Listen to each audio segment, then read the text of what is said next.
Hello दोस्तों, नमस्ते।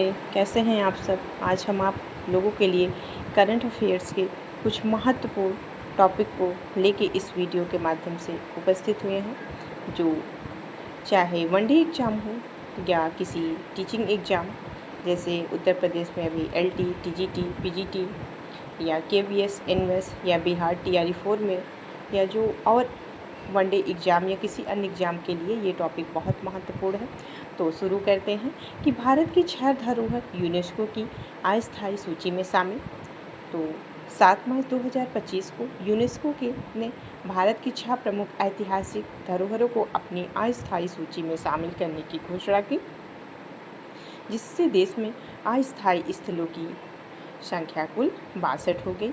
यही एग्ज़ाम की दृष्टि से महत्वपूर्ण है कि कितने धरोहरों को शामिल किया गया, तो 6, और अब तक शामिल किए गए कुल धरोहरों की संख्या कितनी है, तो 62 है ना। फिर आगे शुरू करते हैं। शामिल किए गए 6 नए स्थलों की सूची मध्य प्रदेश स्थित सम्राट अशोक का शिलालेख है, 64 योगिन मंदिर, गुप्तकालीन मंदिर, बुंदेला शासकों के किले, महल, छत्तीसगढ़ स्थित कंगोर घाटी राष्ट्रीय उद्यान, तेलंगाना स्थित मुदमुल मेगालिथिक मेनहर शामिल है। ये छत्तीसगढ़ की कंगोर घाटी राष्ट्रीय उद्यान है। मार्च 2025 में यूनेस्को की अस्थायी सूची में 3 महत्वपूर्ण मापदंडों, प्राकृतिक सौंदर्य, भूवैज्ञानिक विशेषताएं, जैव विविधता के मानक पर खरा उतरने वाले छत्तीसगढ़ के बस्तर जिले के कंगोर घाटी राष्ट्रीय उद्यान को यूनेस्को की अस्थायी सूची में शामिल किया गया। ये क्वेश्चन पूछ सकता है कि छत्तीसगढ़ का कौन सा जगह है जिसको शामिल किया गया, तो कंगोर घाटी स्थित राष्ट्रीय उद्यान है। यह उद्यान चूना पत्थर की गुफाओं, जल प्रपातों और समृद्ध वनस्पति का घर है। नेक्स्ट है राष्ट्रीय। इस उद्यान में 963 प्रकार की वनस्पतियाँ हैं, दुर्लभ आर्किड की 30 प्रजातियाँ, 49 स्तनपायी, 210 पक्षी, 37 सरीसृप, 16 उभयचर, 57 मछलियाँ, 141 तितली प्रजातियाँ पाई जाती हैं। इस उद्यान में 150 फीट ऊंचा तीरथगढ़ जल प्रपात स्थित है। ये भी महत्वपूर्ण है, जो चर्चा का विषय है कि ये तीरथगढ़ जलप्रपात कहाँ है, तो तीरथगढ़ जलप्रपात छत्तीसगढ़ में है। ये भी क्वेश्चन बन सकता है अलग से कि कंगोर घाटी राष्ट्रीय उद्यान कहाँ है, तो ये छत्तीसगढ़ में है। नेक्स्ट है जो कांगोर नदी से निकलता है, ये भी महत्वपूर्ण है, पूछा जाएगा कांगोर नदी कहाँ पे है, तो छत्तीसगढ़ में है। फिर मृदमल मेगालिथिक मेनहर तेलंगाना स्थित पुरातात्विक दृष्टि से अत्यधिक महत्वपूर्ण स्थल है। लौह काल से जुड़ी हुई संरचनाएं संभवतः खगोलीय अध्ययन के लिए उपयोग की जाती है। यह स्थल भारत के प्राचीन मेगालिथिक संस्कृति को समझने के लिए महत्वपूर्ण साक्ष्य प्रदान करता है। नेक्स्ट है अशोककालीन शिलालेख अभिलेख विभिन्न राज्यों के एक श्रेणीगत नामांकन है, जिसमें उन्हें विभिन्न स्थलों की शामिल किया गया है जहां सम्राट अशोक के शिलालेख पाए जाते हैं। 3री सदी में ईसा पूर्व अभिलेख चट्टानों, गुफाओं और स्तंभों के उकेरे गए हैं। ये महत्वपूर्ण है कि अशोककालीन शिलालेख स्थल की विभिन्न राज्यों की एक श्रेणीगत नामांकन उसमें स्थलों में शामिल है, जो उसके बारे में महत्वपूर्ण बिंदु है। फिर नेक्स्ट है 64 योगिन मंदिर मुख्यतः राज्यों के मुख्यतः मध्य प्रदेश में फैले हुए। ये अलग से क्वेश्चन बन सकता है कि 64 योगिन मंदिर कहाँ पे है, तो मध्य प्रदेश में है। ये मंदिर पहाड़ियों की चोटी पर बने समानता गोलाकार संरचनाएं हैं। यह पत्थर नक्काशीदार मूर्तियां हैं। नेक्स्ट है गुप्तकालीन मंदिर। ये गुप्तकालीन स्थापत्य कला की उत्कृष्ट उदाहरण है, जो अपनी परिष्कृत डिजाइन और कलात्मक श्रेष्ठता के लिए जाने जाते हैं। नेक्स्ट है 4वीं से 6वीं शताब्दी के बीच निर्मित ये मंदिर भारतीय मंदिर स्थापत्य को समझने के लिए महत्वपूर्ण साधन है। बुंदेला राजवंश के महल, किले मध्य प्रदेश और उत्तर प्रदेश में स्थित बुंदेला राजवंश के महल, किले मध्यकालीन भारत की ऐतिहासिक धरोहर हैं। ये स्थापत्य कला की अंगूठी शैली को प्रदर्शित करते हैं, जिनमें राजपूत और मुगल वास्तुकला का मिश्रण है देखा जा सकता है। इनमें ओरछा जहांगीर महल की दतिया स्थित गोविंद महाल स्थित है। वर्तमान में भारत में 43 यूनेस्को की विश्व की धरोहर सूची शामिल किया गया। ये बहुत महत्वपूर्ण है कि कुल अभी तक भारत में कुल कितने यूनेस्को को विश्व की धरोहर में शामिल किया गया है। इम्पॉर्टेंट इसको प्लानिंग कर लेते हैं।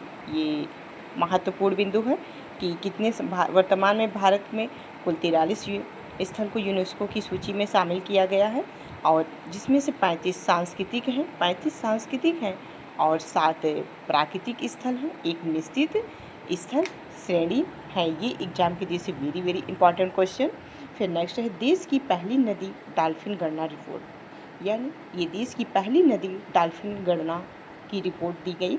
फिर विश्व वन जीव दिवस 3 मार्च, ये क्वेश्चन बन सकता है विश्व वन जीव दिवस कब होता है, तो 3 मार्च 2025 को प्रधानमंत्री नरेंद्र मोदी ने गुजरात के गिर नेशनल पार्क, ये भी महत्वपूर्ण है कि किसने और किस जगह पे, तो प्रधानमंत्री नरेंद्र मोदी ने गुजरात के गिर नेशनल पार्क में राष्ट्रीय वन्य बोर्ड की 7वीं बैठक की अध्यक्षता में देश की पहली नदी डॉल्फिन गणना की रिपोर्ट जारी की गई। महत्वपूर्ण बिंदु है, इम्पॉर्टेंट।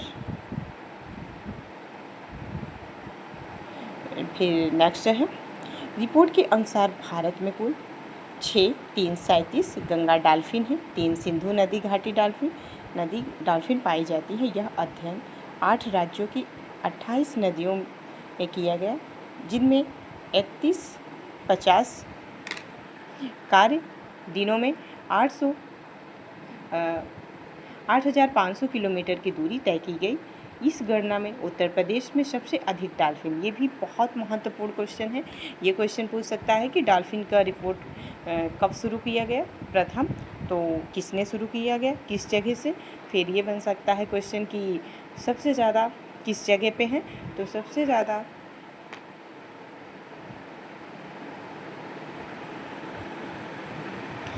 ज़्यादा उत्तर प्रदेश में अधिक है डॉल्फिन दर्ज की गई हैं। इसके बाद बिहार, पश्चिम बंगाल, असम, झारखंड, राजस्थान, मध्य प्रदेश तथा पंजाब का स्थान रहा है।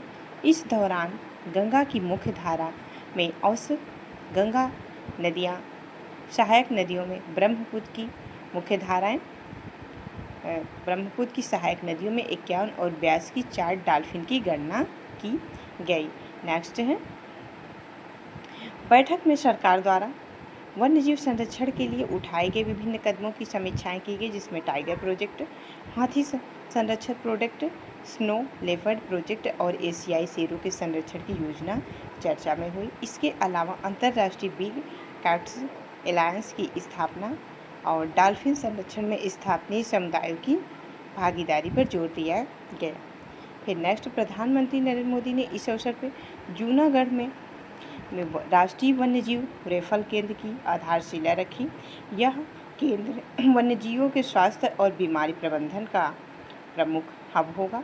इस अवसर पर प्रधानमंत्री ने 2025 में एशियाई शेरों की 16वीं जनगणना शुरू की गई। ये भी महत्वपूर्ण है कि कौन सी जनगणना शुरू की गई एशियाई शेरों की, तो 16वीं। इसके अलावा बारदा वन्यजीव अभ्यारण्य में प्राकृतिक रूप से बढ़ रही एशियाई शेरों की आबादी को देखते हुए वहां भोजन की उपलब्धता बढ़ाने और पर्यावरण सुधारने के प्रयास करने की घोषणा की गई। वही वन्यजीव मानव संघर्ष को नियंत्रित करने कोयम्बटूर और Salim Ali centre for ornithology and natural history में एक उत्कृष्टता केंद्र स्थापित करने की घोषणा की गई। यह केंद्र राज्यों को वन्यजीव निगरानी और संघर्ष में मदद करता है। इसके अलावा वन्यजीव संरक्षण, artificial intelligence, report sensing, geospatial mapping जैसे आधुनिक तकनीकों पर जोर दिया गया। फिर प्रधानमंत्री ने इस अवसर पर गांधी सागर अभ्यारण्य कहाँ है, मध्य प्रदेश में है, तथा बन्नी घास का मैदान कहाँ है, जो गुजरात में है, में चीतों